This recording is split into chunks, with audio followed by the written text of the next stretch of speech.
Seen the doodle, in the doodle.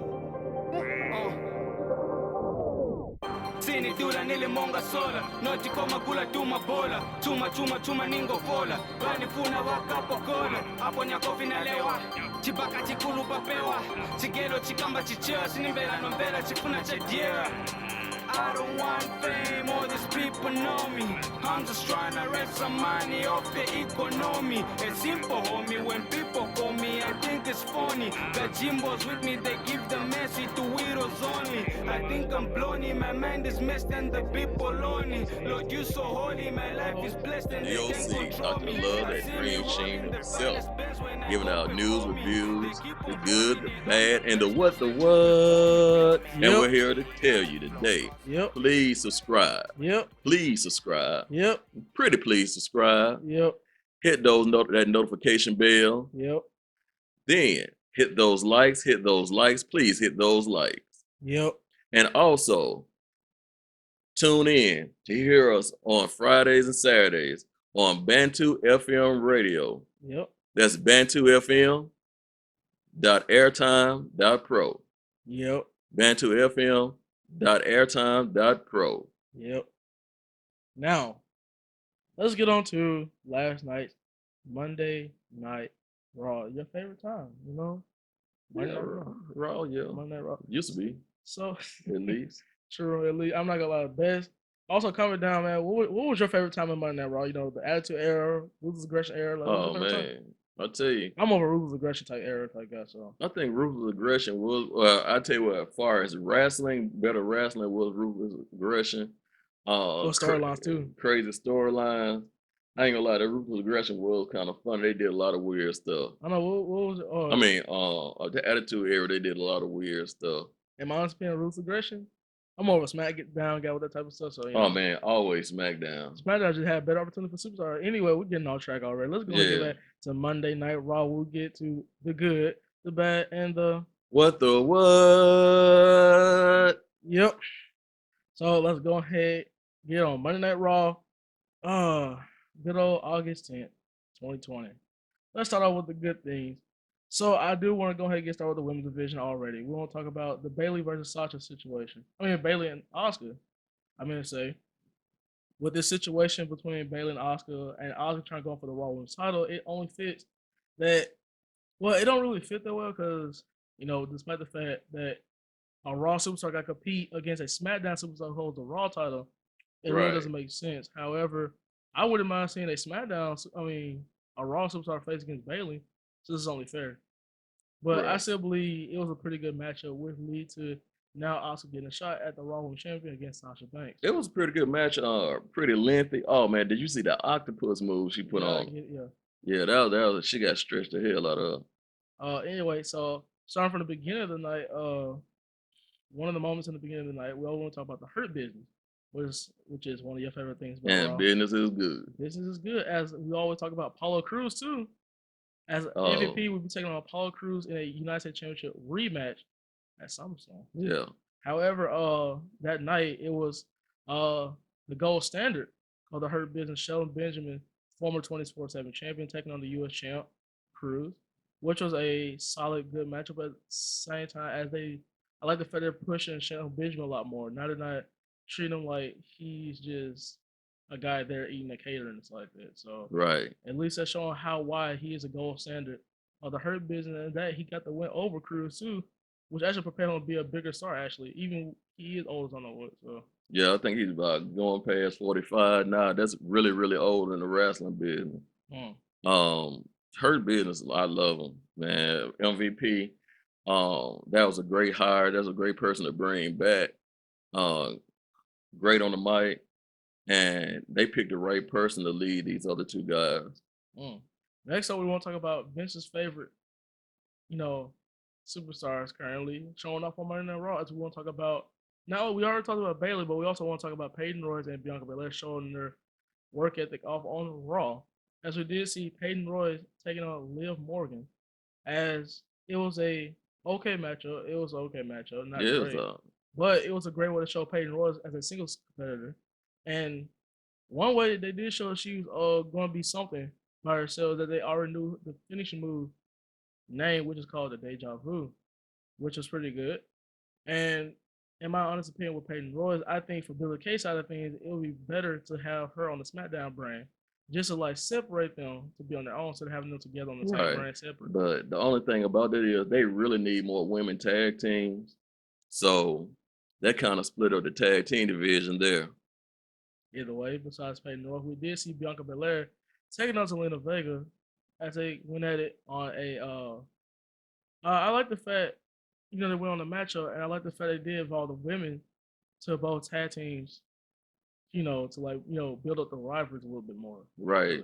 Build up the tag team rivalries. It was okay match. It was a pretty good match. Showing the craftiness of Zelina Vega against the power and the speed of Bianca Belair. Bianca is ultra athlete. I mean, but I like the storyline. I like the storyline behind it. Were they the ones who drugged or poisoned Montez Ford, Bianca Belair's husband? And there is no proof yet, but she really, really thinks they did it. And I'm trying to figure out who's gonna be the person that comes forth as the person who really poisoned her husband. And with that being said, we do know Angel Garza and Andrade will be taking on Montez and Angelo Dawkins, the Street Profits, for the Raw Tag Team Champions at SummerSlam. But with that, we move on to the one last good thing that had about Raw was about Randy Orton, current Legend Killer, as he showed why he was truly a Legend Killer, not only taking away Edge, Christian, and the Big Show, but another took one of his good friends, none other than the Nature Boy, Ric Flair. Now, obviously, you got friends like that, you don't need no enemies, boy. Now, obviously, at some point, we felt like it was gonna come anyway. We felt like it was gonna come, so they're trying to push Randy on a lot more. So, with that, for those who did not know, it was Kevin Owens taking on Randy Orton, which was actually a pretty good matchup. Which at the end, and it's also part of the main event. Which at the end, Randy Orton decided to have a celebration with Ric Flair, which he pretty much dissed Ric Flair about he feel like that Randy Orton pretty much like another son, since his son didn't really succeed in wrestling. So, but with that, it led to Ric Flair giving out his promo why he showed why he wanted to be on Randy Orton's side, which I liked both sides of the promo. However, at the end result led to Randy Orton low blowing the Nature Boy and punching him in the dark. So, all right, those of y'all who are new to wrestling, because we have to educate our people. When you say low blow, those of y'all who are new to wrestling, I mean hit them in the nether regions. I'm pretty sure everybody knows what a low blow is. However, it did, propel the feud between McIntyre and Randy Orton, and with that, it led to one of the a good thing actually, because it showed why Randy Orton was a true Legend Killer. However, let's go ahead and get on to the bad side of things, as we want to go ahead and cap off already with Retribution. Retribution misleading the audience on what's their purpose. What purpose do they serve currently, except for just showing as a second-rated Nexus, pretty much. So right, there's no direction to this group right now, and then it's stupid because you got about six people with five people with 2 cinder blocks. You got 1 security guard. They're gonna throw the cinder block and then run. Why would I run on a wrestling TV on a wrestling program? Wouldn't I just beat up the security guard? It's just 1 against 5. And then I got 2 cinder blocks. To each their own. However, though, what they're causing havoc a little bit. They caused havoc on SmackDown. Hitting, attacking some of the superstars outside from the glass box. As they try to chase the commentary team on SmackDown. However, on Raw, they were the ones who blew the fuse, which led to the blackouts and the mics being, what would you say? Oh, the mic being turned off. Yeah, that's pretty much And it's pretty much Raw was the same thing except for like the mics now. It's just pretty much repeated blackouts. However, with Retribution, it's kind of hard to tell with the lead, especially the fact that they don't even know who's gonna be part of the group. They're just using stand-ins currently right now, which don't make sense because you would think if they have this group, you would think like maybe they could already have this stuff prepared already, right, before they even did this on TV. So, and it shows a lack of organization. when you do things like this. But with that, hope to see what but I'm not gonna judge too much on Retribution because we gotta see who this group is. I know one thing though. Please don't let it be like the Dark Order. Don't let it be like a Dark Order on AEW. However, let's move on as we see talk about another bad thing, which is Shayna Baszler involvement in Raw Underground. Now, obviously, Raw Underground has been kind of tit for tat. Like it was cool at first, but then now you'd be like, okay, what purpose do Raw Underground truly like serve? However, we did see wasn't that what? Dabba-Kato. Dabba-Kato. And after his fight, it led to Shayna Baszler coming on, which led to it's a lot of questions like what purpose did she serve? What is she doing? It's like that, but there were never no answers, given, especially on for those who watch Raw Talk, there were definitely no answers given. Right. Basically, she just wanted to fight. That's basically what it was. So I'm looking for. Actually, this is a good thing for Raw Underground because now you're getting folks like Shayna Baszler, and then you got the Hurt Business too. Like now you got to see and then you got all these other guys who've been showcased, like a Toro, Dolph, then Riddick Moss. You've seen all these people getting built a little bit more, and then Dabba-Kato, like you getting all of them built up for something bigger. However, there's been a lot of talks about maybe like if they will be bigger, they have like championships maybe. As far as I'm concerned, I doubt they might have a championship for something like this. Consider this could be a storyline, but if this lasts a lot longer than we think, it could be a championship in the future, which I would like to see. Obviously, the CEO of the business, Bobby Lashley, win it. So Ken Shamrock did say one thing, and I think it's true. The fights aren't real, but in order to make it look like a real work fight, you do need a stunt coordinator, and I think Ken Shamrock would be a good person to come in and do some stunt coordinating. So with that, or fight coordinating rather. Yeah, I mean it'll be really great if we see someone who's real big to not go against just only jabronis for good. So, well, let's move on to another bad thing as we talk about the tag team division once again. As we like to talk about the War Raiders, Eric and Ivar, teaming up with pretty much jobbers, Ricochet, Cedric Alexander, which I hate the fact that I call them jobbers because I feel there's a lot more to them than we know there. However, the fact that the War Raiders, a very talented tag team, teaming up with Cedric and Ricochet taking on Akira and his ninjas, I feel like it was pretty obvious that it was kind of irrelevant. It was more like on the entertaining side of things for Raw. It was pretty irrelevant. So with that, you would think like they need to have more tag team contenders like try to fight for like the tag team champions or at least have a tag team rivalry between War Raiders and Ricochet and Cedric and just turn War Raiders heel. And show why they should go back to the tag team title picture a little bit more.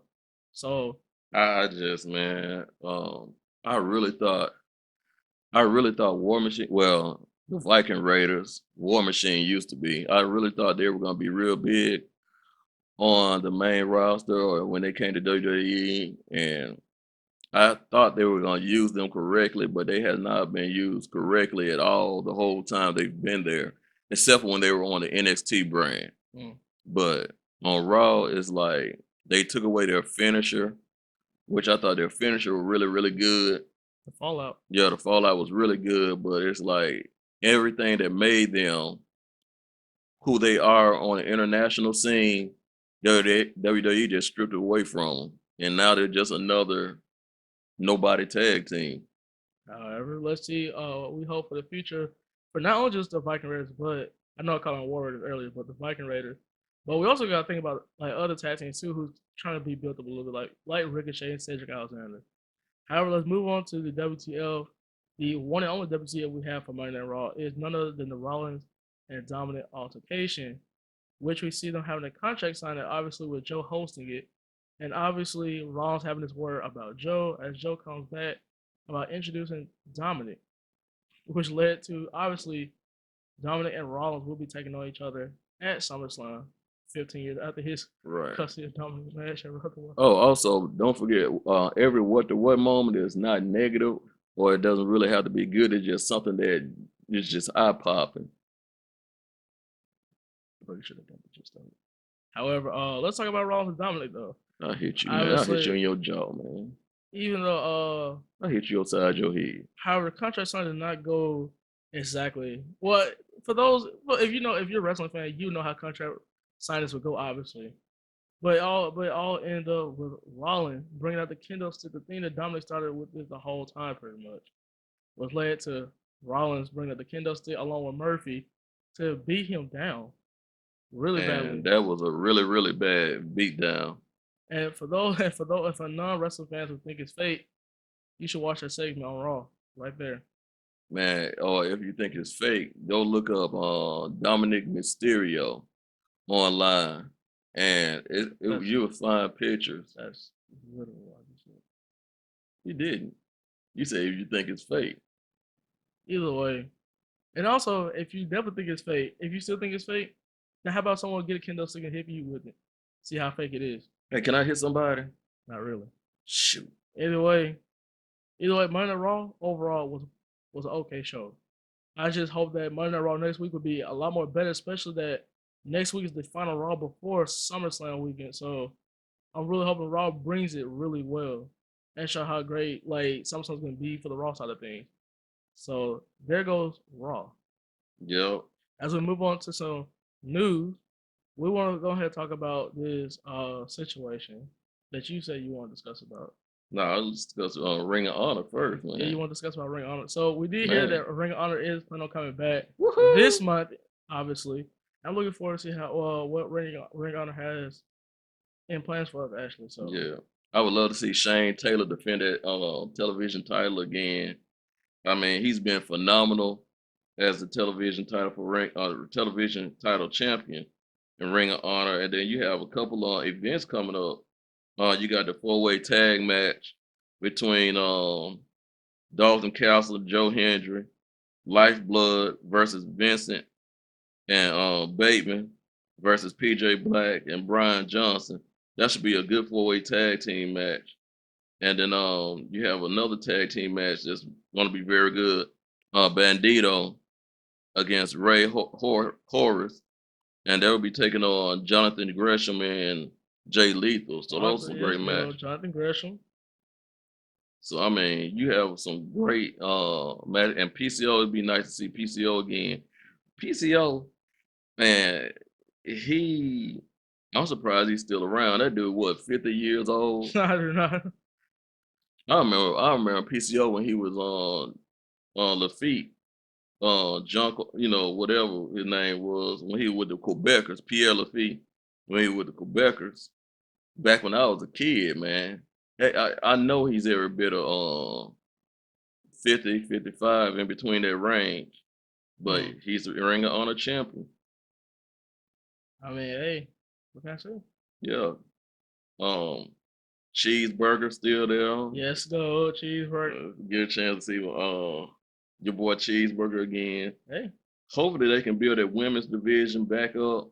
They let too many of their women in the women division kind of go. But you got to be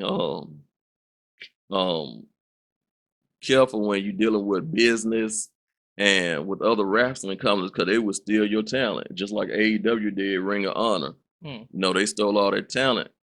So, All right, okay. All right, now back to what you were getting ready to talk about.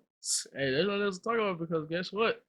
I'm for the quiz my co-host on some SummerSlam things. Not the quiz. And some NXT TakeOver things, actually. Okay. So for those who don't know, obviously we got NXT TakeOver 30, and then we got SummerSlam coming up like next week, I believe. As also, we did talk about we were going to have a watch party for a TakeOver and a SummerSlam matchup. So I wanted to quiz my co-host on how much you remember some SummerSlam events and some TakeOver moments. Hey, man. Let's go ahead. All right, so on game. Starting. All right, well, we're gonna start with a couple of SummerSlam ones. Is this multiple choice? That's not multiple choice. Okay. All right. Still multiple choice. I'll probably get it, but go ahead. Yeah. Okay. All right. Well, all right. We're gonna start real easy. Okay, we'll start real easy. Last year SummerSlam. Okay, cool. Last year SummerSlam. All right. The Fiend debut match was against. Last year? Yeah. That's the only match he fought at SummerSlam. How do you forget this so quickly? He fought against Finn Balor. Finn Balor. That is correct. That is correct. Actually, that's correct. Cause we were saying they should have put the demon against. Yeah. Yeah, even though it's way better they didn't do that, because man, I did not want the demon to be buried like that, and they were doing it like that. All right, let's go ahead flash forward to go ahead 2005 SummerSlam. All right, that's not flashing forward. That's going back. I'm gonna say flash back. Yeah, 2005 SummerSlam. All right. Now that's pretty easy because we just talked about it so many times over the weeks. But all right, Rey Mysterio and Eddie Guerrero. All right. And the custody dominant match. Okay. Obviously, Eddie Guerrero was almost going to win the match, but who stopped Eddie Guerrero from grabbing the briefcase? Vicky. That is correct, Ashley. That is Vicky correct. Guerrero. That was truly correct, Ashley. A story moment right there. All right. Who beat... All right. I'm about to say the wrong question. Randy Orton beat who for the World Heavyweight Championship to win his first ever World Heavyweight Championship at SummerSlam? Oh, Chris Benoit.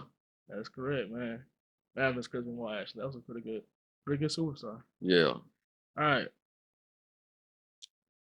Kane defended his World Heavyweight Championship against who? Ooh. At SummerSlam 2010 for the World Heavyweight Championship. Ooh.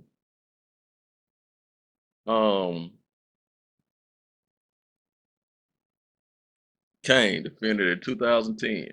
2010. He defended his title. Remember, we were talking about this like days back, because I remember I said the way his match be ending and stuff that I tell you, he had like Kevin Owens his whole reign was like a Kevin Owens reign pretty much. All right. He beat Undertaker. That is true. That is correct. All right. He did beat the Undertaker. All right. You like, man.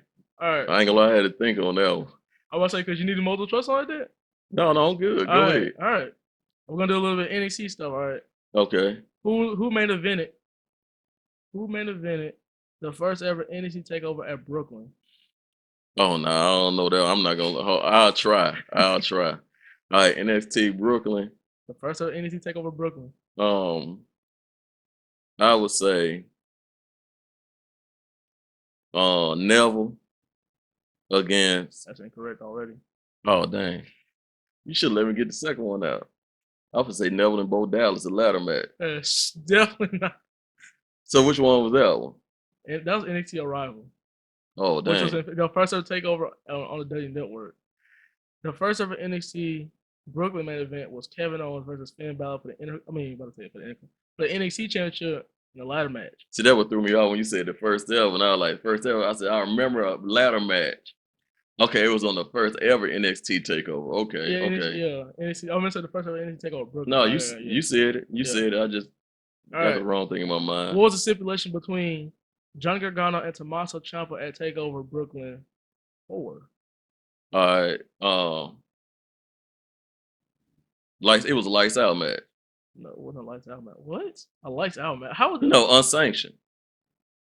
No, it wasn't. Incorrect. False count anywhere. Incorrect. Submission match. Incorrect. Remember what happened to Gargano? Bra and panties match. Definitely incorrect. All right, you want multiple choice on that one? No, man, tell me. All right, it was a last man standing match. Oh, sure was. One on sure was last man standing. If you don't remember at the end of it, it was Gargano hit him with the knee, and then just like when he said 9, Ciampa had rolled off the stage and landed on his feet on the ground. Yeah, he did. So that was pretty smart though. That was pretty smart. I never seen a bad guy win last man standing match like that, but hey. Yeah. Okay. All right. Let's go ahead and hit it back. Well, actually, no. Keeping it with Gargano, but this time not Brooklyn. It's a NXT Takeover Toronto. Now this is last year. All right, cool. Can you name all 3 matches of Adam Cole and Johnny Gargano in the 2 out of 3 falls matchup? Talking about like who won each round? Well, no, just the matchups they had. Hey, just name all the matchups that is like. You know all 3 matches? Talking about what you mean all 3 matches? The 3 matches they had for each, like for the entire match. It's like it was pretty much a 3 stages of hell match, pretty much. Okay. Wow, I actually forgot. One match was a regular match. That is true. At least I didn't say like name who just said it, so All or right. name in the order. So One match was no DQ. That is true. And one match. Now this show was easy considering this is the highlight of the whole match, though. And one match was submission match. No, one submission match.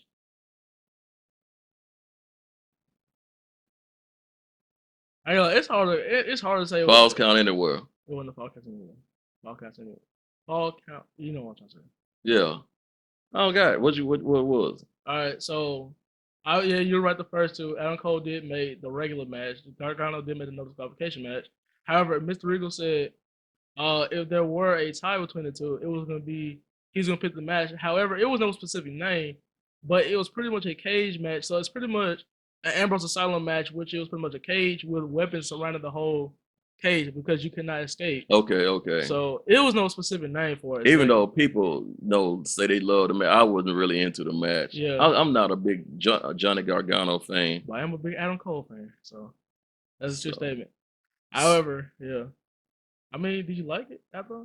It was okay. It was okay. All right, let's just go ahead and get a last question. Let's go ahead. Last question. The 1994 SummerSlam. Okay, 1994 SummerSlam. Who competed for the Intercontinental Championship? 1994 SummerSlam. Yeah. Oh, I probably got the date wrong, to be honest, the year wrong, honestly. I want to say no, because Rick Rude Ultimate Warrior was 1989. I think it was. 94 was right before Attitude Era. That is. So, I feel like I got the date wrong a little bit, but you know. I want to say Jeff Jarrett. No. Okay, what was it? Okay, I was right. Razor Ramon, Shawn Michaels. Nah. It was Razor Ramon, but it wasn't Shawn Michaels though. Razor Ramon, Jeff Jarrett. Nope. Well, Shawn Michaels was involved in the match, but he wasn't the opponent though. Razor Ramon, Kevin Nash. Yeah, Diesel. Yeah, pretty much, yeah. It was Razor Ramon with Walter Payton against Diesel with Shawn Michaels. Okay. So yeah. With that, man, you got some you were struggling a little bit or something. Oh, hey, I was, man. You know, I can live on that now. I can't remember what I ate earlier today, man. So you know how that junk go. Oh man. So we want to leave you here today. You got any other words of wisdom for everybody? Nope. Well, I'm not used to you saying nope. I'm surprised. Yep. But hey, we want to leave here, and it's not it's a solemn note, but not a solemn note. We just want to send our condolences to the Harris family on their loss, and for everybody's loss who like grew up watching Mid-South wrestling, Memphis wrestling, watching WWE when we were little kids.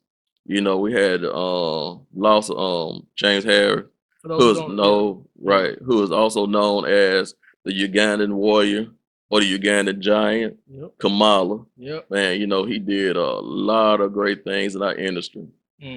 So, and you know, we'll miss you. And you influenced a lot of black wrestlers, man, for real. White wrestlers too, don't get me wrong, white wrestlers too, but definitely black wrestlers. Yep. But subscribe. Yep. Hit that notification bell. Yep. Spank them likes. Yep. Tune in to bantufm.airtime.pro. That's bantufm.airtime.pro. Yep. Remember, it's all love. It's all family. You take care of yourself. Yep.